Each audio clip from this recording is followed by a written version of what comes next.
নমস্কার, 7 নিউজ নেটওয়ার্কে আপনাদের সকলকে স্বাগত। আর আপনারা ইতিমধ্যেই জেনে গেছেন যে দিনে দুপুরে প্রকাশ্যে এক ব্যবসায়ীকে লক্ষ্য করে গুলি ছোড়ার ঘটনা ঘটল বেলঘড়িয়ার রথতলার মোড়ে।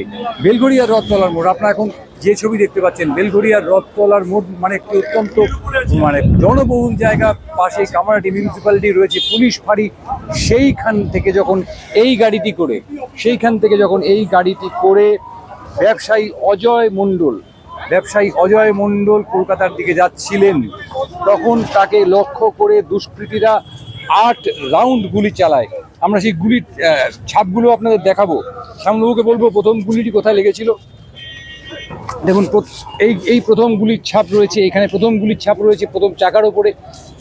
এরপরে দেখুন একেবারে পরপর অজয় মণ্ডল ড্রাইভারের বাদিকে বসেছিলেন, সেই বাদিকে 2টি গুলি পরপর এসে লাগে এবং একেবারে অজয় মণ্ডলের কাছে জানলার পাশে আরেকটি গুলি এসে লাগে। অর্থাৎ আমরা এখানে 5টা গুলি পেলাম, আরও 3টে গুলি চলা হয়েছিল, ব্ল্যাঙ্ক ফায়ার হয়েছিল যে যতদূর জানা যাচ্ছে। প্রকাশ্য দিবালোকে এই ধরনের ঘটনার পরে কিন্তু স্বাভাবিকভাবেই তীব্র চাঞ্চল্য ছড়িয়ে পড়েছে এলাকায়। প্রশ্ন উঠছে পুলিশের ভূমিকা নিয়ে। আমরা সরাসরি শুনবো যে নগরপাল অলোক রাজোরিয়া তিনি কি বলছেন। এখন একটা বিজনেসম্যান যেটা খারদায় ওনার শোরুম আছে, ঠিক আছে, অজয় মণ্ডল নাম ওনার। তো ওনারা ক্যালকাটা দিকে যাচ্ছিলেন, তখন বাঁ দিক থেকে একটা মোটর সাইকেল ওভারটেক করে, সেই সময় যেটা আছে ওনার গাড়ি লক্ষ্য করে গুলি চালায়। ঠিক আছে, আমরা পরবর্তীকালে ওনার কাছ থেকে জানতে পেরেছি যে ওনাকে টাকা চাওয়ার জন্য র্যানসাম কল যেটা বলি আমরা, ওনাকে তার জন্য কিছু লোকটা কল করছে। সেটা উনি কারোর সঙ্গে আমাদের থানার সঙ্গে শেয়ার করেননি। এটা এখন আমরা জানতে পেরেছি, আমরা তদন্ত স্টার্ট করেছি। আমরা সেইগুলিয়ে কিনারা করে লোকটিকে অ্যারেস্ট করবো। সেই ফোনটা কি জেল থেকে ছিল? সেই ফোনটা কি সেটা বলা মুশকিল, আমরা ট্র্যাক করবো। অবশ্যই গাড়িটা কি বুলেট প্রুফ গাড়ি? ওনার গাড়িটা কি যে বলছে সেটা আমার জানা নেই, সেটা আমরা চেক করবো। স্যার কটা গুলি চলেছে স্যার? দেখুন, রাউন্ড গুলি চলেছে সেটা বলা তো সম্ভব নয়, বাট আমরা যেটা গাড়ি যেটা আছে তার উপরে 5টা যেটা বুলেট মার্কস আমরা পেয়েছি। এখন ইনজুর্ড কেউ নেই তো? না, ইনজার্ড কোনো ইনজার্ড নেই। স্যার ব্যবসায়ী কি সেফ আছে? কি বলছেন? অজয় মণ্ডল কোনো ইনজার্ড নেই, আমি বললাম। উনি একাই ছিলেন? ওনার সঙ্গে 2 জন ওর ছিল, ঠিক আছে, গাড়িতে। তো আমরা এখন ইনভেস্টিগেশন খুব প্রাইমারি স্টেজে যেটা আছে সেটা আপনাদেরকে বলে যারা গুলি চালালো।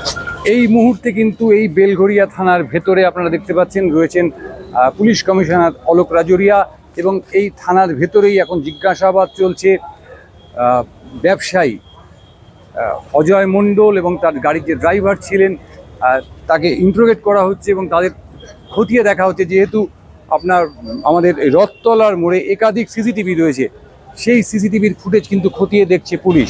আমরা কথা বলেছিলাম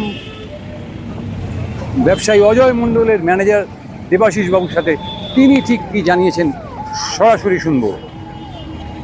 ঘটেছিল বলতে আমরা অফিসেই ছিলাম, 2টো নাগাদ আমাদের স্যার একটা চেক দিল, সাইন করে বললো যে ওটা ট্রান্সফার করো, আমি ঘুরে আসছি। আমি ঠিক আছে যান। যেতে যেতে আমার কাছে ফোন এলো, এরকম ব্যাপার রথতলায়। আমরা ওনাকে কাকু বলি, আমরা অনেক পুরনো কাকু বলে দিই। তো বললো যে রথতলায় এখন গুলি চালিয়েছে, তাড়াতাড়ি আসো। তো ব্যাংকে কাজ করে এসে দেখলাম এই অবস্থা, রথতলার উপর 5খানা আপনার গাড়িতে লেগেছে, আর 3টে আপনার গুলি, 5খানা গুলি গাড়িতে লেগেছে, আর 3টে আপনার নিচে ফায়ারিং করেছে। কি কারণ?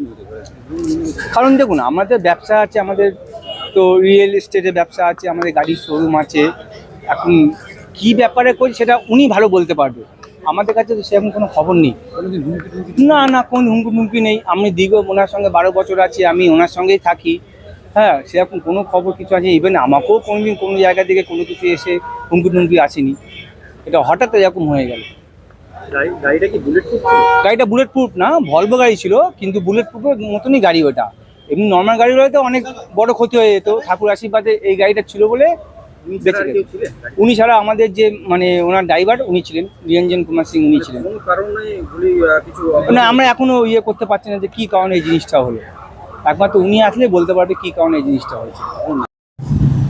সব মিলিয়ে ব্যারাকপুর পুলিশ কমিশনারেট এলাকায় একের পর এক দুষ্কৃতী তাণ্ডব। আমরা গত পরশুই দেখেছি যে দক্ষিণেশ্বরে মদের আসরে খুন করা হয়েছে এক তরুণকে। খুনের বিষয় যাই থাকুক না কেন, খুনিরা কিন্তু সাহস পেয়েছে খুন করতে। তারপরে আজকেই এই ঘটনা, আজকেই প্রকাশ্য দিবালোকে দিনের বেলায় তোলা চাইছে পুলিশের যেটা প্রাথমিক অনুমান যে তোলা চেয়ে ব্যবসায়ীর কাছে হুমকি আসে এবং দাবি মতন তোলা না পেয়েই কিন্তু দুষ্কৃতীরা ব্যবসায়ীকে লক্ষ্য করে একেবারে পয়েন্ট ব্ল্যাঙ্ক রেঞ্জ থেকে গুলি চালিয়েছে।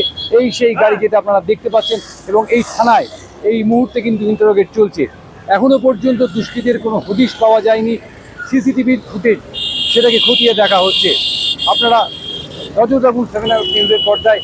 ব্যারাকপুর পুলিশ কমিশনারেট অঞ্চলে গত এক মাসে কতগুলো অপরাধের ঘটনা ঘটেছে, এই ধরনের ঘটনা ঘটেছে তা নিয়ে খুব তাড়াতাড়ি ফিরে আসছি। ক্যামেরায় শ্যামল পালের সঙ্গে চন্দন সেনগুপ্ত, 7 নিউজ, বেলঘরিয়া। জয় হিন্দ।